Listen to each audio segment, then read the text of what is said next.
Okay, for today's vlog, so we are here at twin house ni Marcos. Grabe, napakalaki niya. I think siguro itong mga kortinang to is talagang dekada na talaga siya. Ayan, may mga kortina siya sa loob. Ang laki. So actually patagal ko na siyang pinapanood sa sa Facebook at saka sa YouTube. So this is my first time to visit dito sa bahay ni Marcos. Talaga napakalaki niya, promise. Twin house siya. Ito yung taas, oh. Then sa rin kung makikita mo, ayan, may mga kortina pa siya sa loob. As in talagang napakatagal na ng panahon. Di ko lang alam kung nagki-caretaker dito. Kasi kung may nagki-caretaker dito, possible neto, hindi ganito kakalat sa labas. So pwede pumasok. Actually gusto kong pumasok pero natatakot ako baka mamaya kung anong meron sa loob. Either baka may ahas or what. Basta nakakatakot siya. Ang lawak niya. So ito, wait. Try kong pumunta sa kabila.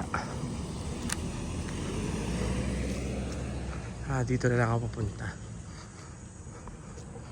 Ang lawak ng bahay ni Marcos. Ay, ang buhangin. Sa tagal ng panahon. Grabe, para ako naglalakad sa ano ba itong dinadaanan ko?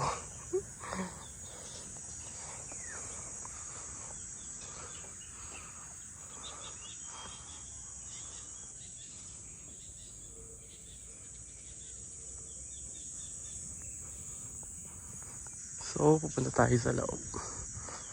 Try kong sumilip ng bahagya.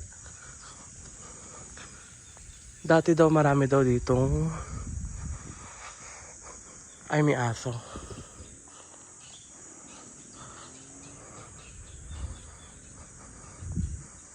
Ang laki. Kung makikita mo, meron siyang hagdan pataas. Ganito ang likod niya. So wait lang, ang init. Pawis na ako. Ayun, no, ang laki niya, mansion talaga.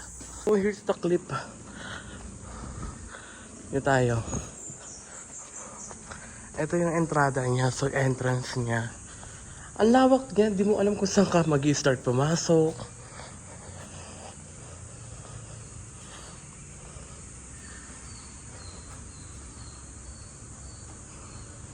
At in fairness, malamig ang loob niya.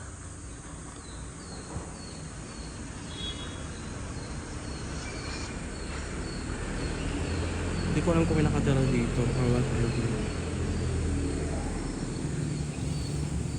Ayun yung hagdanan niya pataas. Kita niyo. At saka may mga gamit dito, as in talagang dekada na lumipas. Ano kaya ito nandito?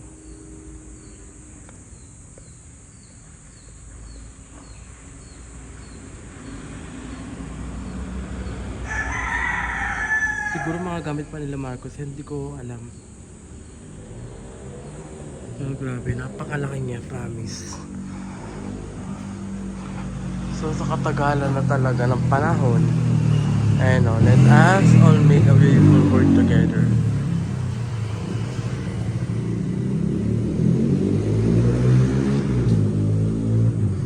So dito lang niya makikita sa Cabuyao, Laguna. Kung gusto niyo pumunta dito, makikita niyo sa Pawis. Then the rest, meron na rin siya mga daanan papunta doon sa Nubali.